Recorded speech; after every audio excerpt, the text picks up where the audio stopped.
Hi everybody, this is Dr. Kat Fleece from Central New Mexico Community College and welcome to CNMGlass. Today I'm going to discuss with you some of the major features of muscles, and then we'll go over some major differences between the three muscle tissues. Not anything in great detail yet, but just some of the major differences. So here we go. So when we look at muscles, we see that they have four major characteristics, no matter what muscle tissue we're talking about. We can say that they are elastic, or they're characterized by elasticity. They're characterized by extensibility. They're characterized by, I'm going to abbreviate extensibility. They're characterized by excitability, so three terms that start with the letter E. And then finally, their unique feature is contractility. Now, I say unique feature because no other tissue that is neither epithelial nor connective nor nervous tissue is characterized by something called contractility. That is a unique feature for muscles or muscle tissues. So contractility, which is something you're going to really understand better by the end of the chapter on skeletal muscle, is really unique to all of our muscles. Now, muscles are also excitable, but they share this with nervous tissue. And what that means is that these are tissues that can be stimulated and then generate an electrical signal that then leads to some kind of work. In the case of the muscle tissues, it's going to result in contraction. Elasticity and extensibility we've already come across in the connective tissues. Remember that extensibility refers to the ability to be able to stretch, while elasticity refers to the ability to recoil after stretching. So those are your four major features of all muscles. Let's take a look now at your three types of muscle tissues. Skeletal muscle tissue, and I'm again going to abbreviate so I can take advantage of the size of this board. Cardiac muscle tissue, and finally smooth muscle tissue. Those are your three muscle tissues. Thank goodness there's only three, rather than was the case for the epithelial tissues and the connective tissues, for which there were many. If we look at what the cells look like of each one of these muscle tissues, we find that the cells of skeletal muscle look like these very long, skinny cylinders. I can't draw them narrow enough and long enough on this board, but I'll just draw two or three of them here. So imagine that they're actually much longer. Maybe I should put dotted lines in to remind you that they're much longer. And they have these dark and light bands in them, which we call striations. And I'll spell that for you in just a moment here. So these dark and light bands we refer to as striations, or we say that skeletal muscle is striated. We also see that this muscle has, or muscle tissue has, cells with multiple nuclei, and the nuclei will be pressed to the periphery of the cell. So they sit up against the cell membrane of each one of these long, long, long, skinny cells. We're talking about each one of these skeletal muscle cells being able to reach a size of about a yard, while, about a foot.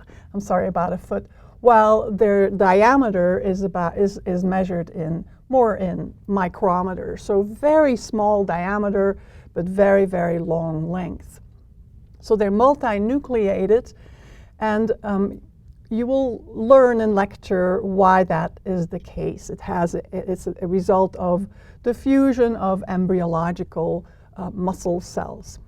Skeletal muscle is innervated by the so-called somatic nervous system, which is also referred to as our voluntary nervous system, and therefore our skeletal muscle are voluntary muscles.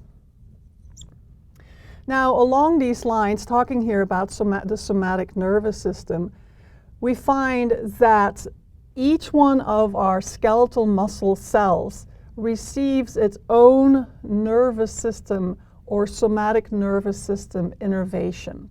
And I'm going to represent this as follows. So each one of these cells receives its own nervous system innervation.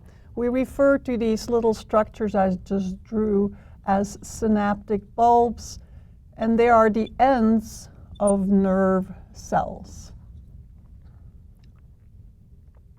So it's these synaptic bulbs that are going to stimulate our muscle cells to contract. And each muscle cell only has one of these synaptic bulbs. And because each cell receives its own synaptic bulb and the electrical current that generates from the stimulation from the synaptic bulb stays within each cell such that an electrical current will not transfer from cell 1 to cell 2 to cell 3. Because of that, we say that skeletal muscle cells are electrically isolated.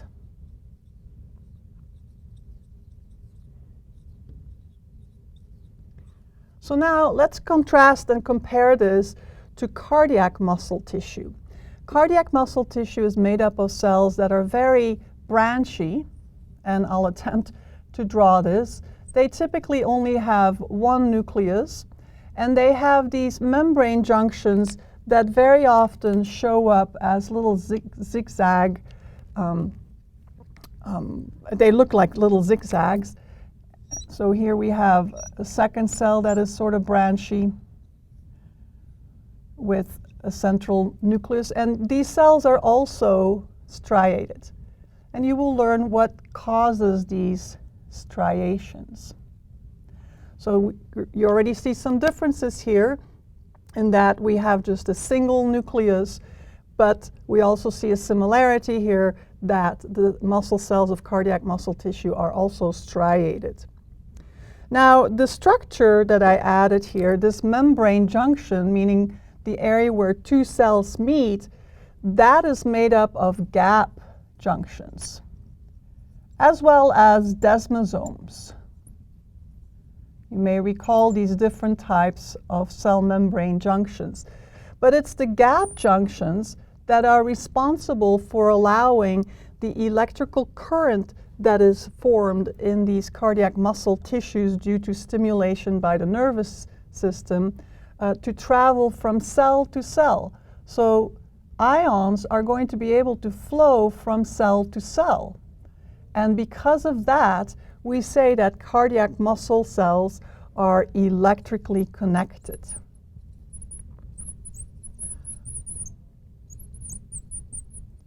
Now, this also has to do with the fact that they are innervated with a very different nervous system or branch of the nervous system, and that is called the autonomic nervous system. Not automatic, but autonomic nervous system, which we tend to also refer to as our involuntary nervous system. And so therefore, cardiac muscle tissue is also considered to be an involuntary muscle tissue. Let me underline my muscle tissue names, or maybe box them in so that we don't get lost with what we're talking about. Now, the way these cardiac muscle cells are innervated looks a little bit different than the way skeletal muscles are innervated, but it's pretty similar. You'll learn more about that down the road. Let's take a look now at our smooth muscle tissue. Smooth muscle tissue, as the name says, looks smooth. So there are no striations. Instead, we see these rather spindle-shaped, very tapered cells, like so. They have a single nucleus, which is a feature they share with the cardiac muscle tissue. They are not striated. They are also innervated by the autonomic nervous system, which, by the way, we can abbreviate with as A and S, so I will just add A and S here. And so they are most of the time, or what we find is that they also are interconnected with gap junctions, and they don't show up the way I draw them here. I'm just doing that to sort of trigger your memory as you're studying this. So we also have gap junctions in the case of smooth muscle, meaning that therefore they are also electrically connected. In other words, if a current starts here, that current will travel towards the other cells and cause those cells to become stimulated and therefore contract. So to summarize, skeletal muscle tissue is made up of extremely long, very skinny cylindrical cells that are striated and multinucleated. It is innervated by our voluntary nervous system, or also called somatic nervous system. The other nervous tissues are innervated by the autonomic nervous system, or our involuntary nervous system. So both your cardiac and smooth muscle tissue are involuntary muscles. You have no control over them.